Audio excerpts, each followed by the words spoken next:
Buenas noches, estudiantes. Seguimos con la unidad 5. Vamos a continuar hoy con los precursores de la psicología experimental. Esta es la segunda parte. Y hoy vamos a hablar de Ernst Heinrich Weber, quien nació en 1795 y falleció en el año 1878. Él fue un médico alemán especialista en anatomía y fisiología y enseñó ambas disciplinas en la Universidad de Leipzig. Es considerado el padre de la psicofísica. Llevó a cabo importantes estudios acerca del sentido del tacto y de los fenómenos sensoriales.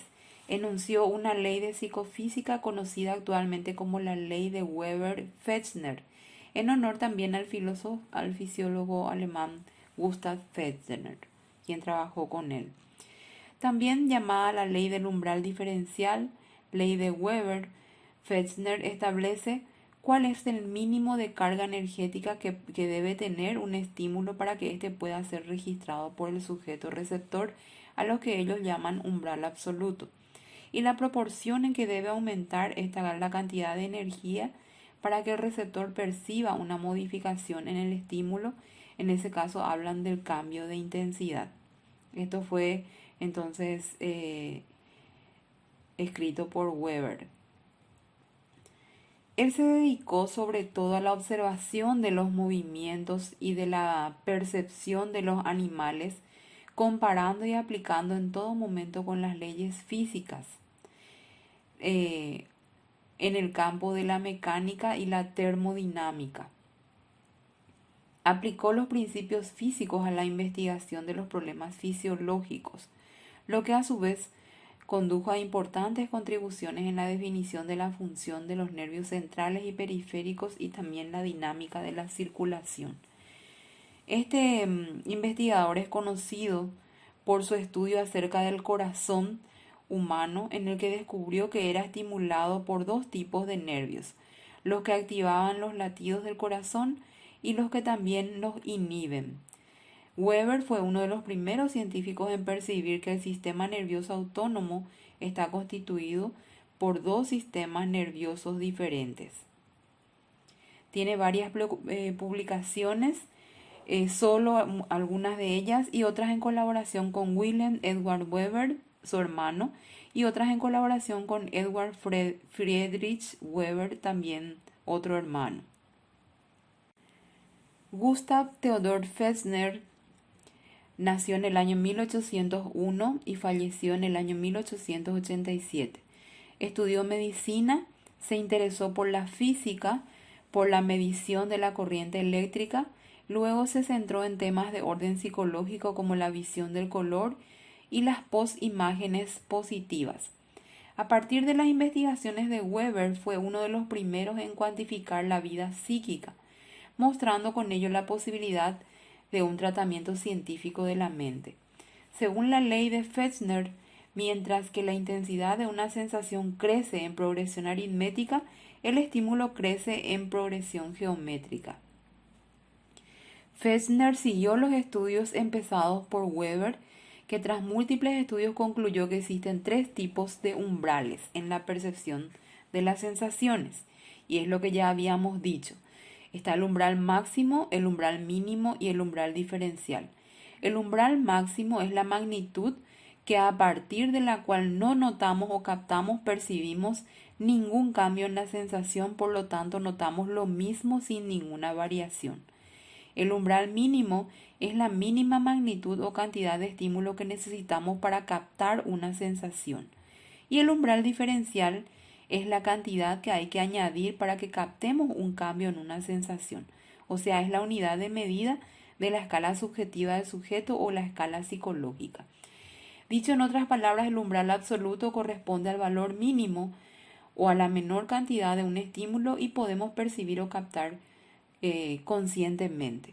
Y el umbral diferencial es aquel donde es posible detectar entre dos estímulos similares apenas perceptibles, como vemos en el ejemplo cuando tratamos de apreciar las diferencias en objetos iguales. Weber partió de la siguiente pregunta: ¿cuál era la diferencia apenas perceptible entre dos pesos? Descubrió que la diferencia apenas perceptible no era fija según los pesos específicos. La disimilitud física necesaria para detectar una diferencia psicológica varía en función de los pesos.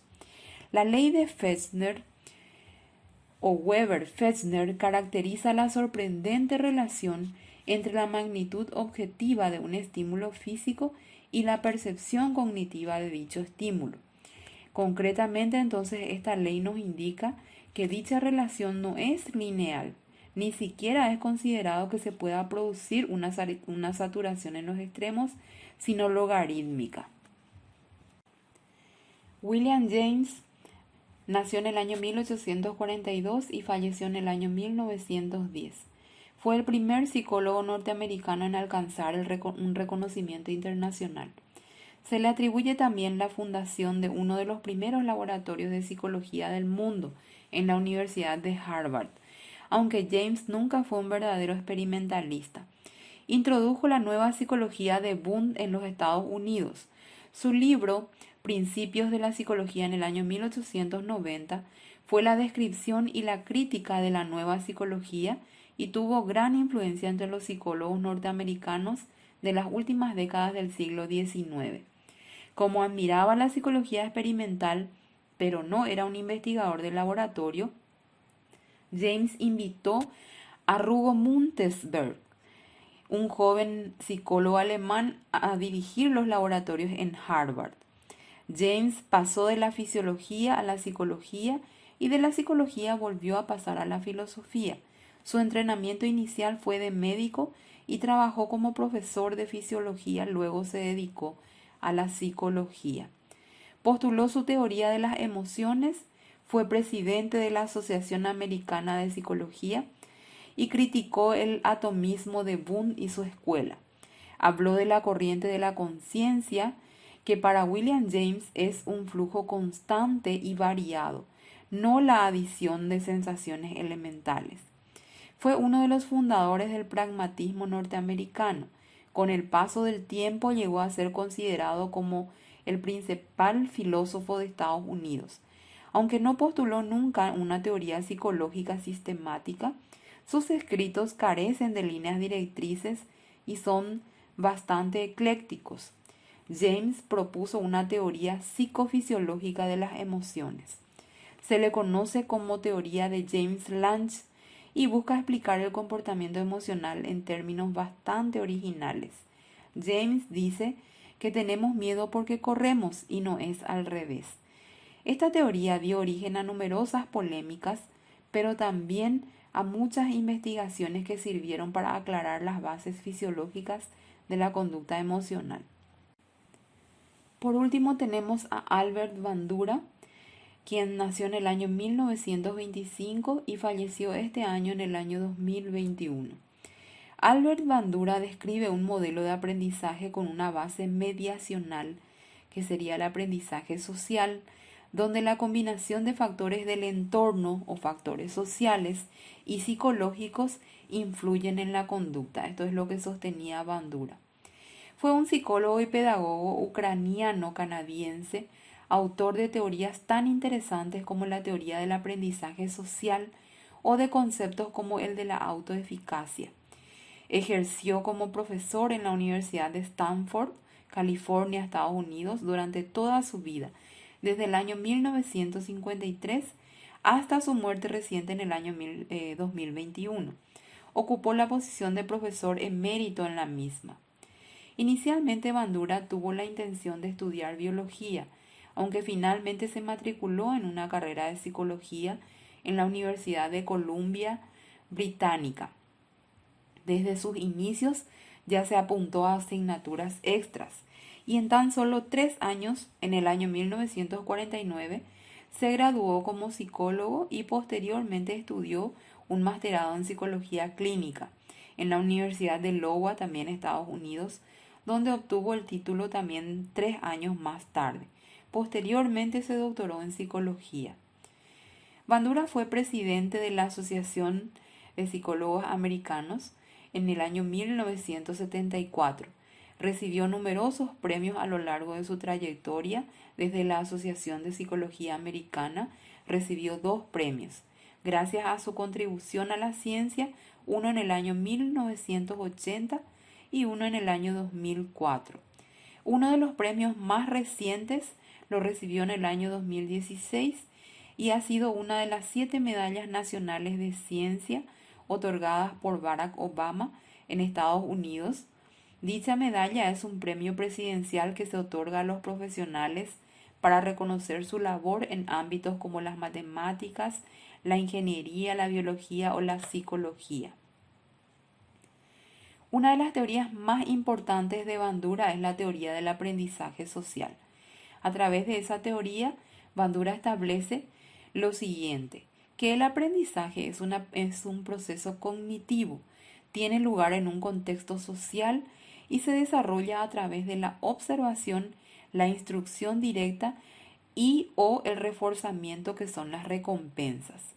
El aprendizaje, según su teoría, se produce incluso en ausencia de una reproducción motora o de la obtención de un refuerzo directo. Así, la teoría del aprendizaje social sugiere que las conductas sociales son conductas aprendidas. Uno de los aportes también de Bandura es el experimento del muñeco bobo para explicar el aprendizaje de la conducta agresiva. Están en la lámina, tienen un enlace y también en la plataforma que lleva a la explicación de cómo funcionó ese experimento y qué es lo que buscaba. Entonces, una de las grandes aportaciones de Albert Bandura es este experimento y tiene relación con el ámbito de la violencia y la agresividad. Para demostrar su teoría en relación a este tipo de conductas, Bandura en el año 1961 realizó un famoso experimento denominado experimento del muñeco bobo. El muñeco bobo era un muñeco hinchable de plástico de 1,5 metros de alto que, al ser balanceado, recuperaba de nuevo su equilibrio. Con su experimento, él propuso demostrar lo siguiente, que los patrones agresivos se producen desde y en la infancia por imitación. Así, según su teoría, los niños hacen lo que sus modelos de referencia hacen, y los modelos de referencia de un niño son sus padres, sus hermanos, sus maestros o algún adulto de referencia. Mediante un tente tieso con cara de payaso, el psicólogo Albert Bandura demostró que el comportamiento agresivo de los niños se puede modelar. Los niños y las niñas entre 3 y 6 años que participaron en este experimento del muñeco bobo mostraron conductas de agresividad tras observar que los adultos golpeaban e insultaban al muñeco hinchable. Con ello, Bandura demostró así la importancia del aprendizaje en el comportamiento humano y que se daba básicamente por imitación. Con esta información, más el material de apoyo que tienen en la plataforma y unos videos que explican también algunos de los experimentos y la trayectoria de nuestros precursores que están disponibles en la plataforma, con esos materiales entonces vamos a pasar a la actividad evaluativa y disponible también en la plataforma. Que tengan todos una buena semana y tengan también un buen trabajo.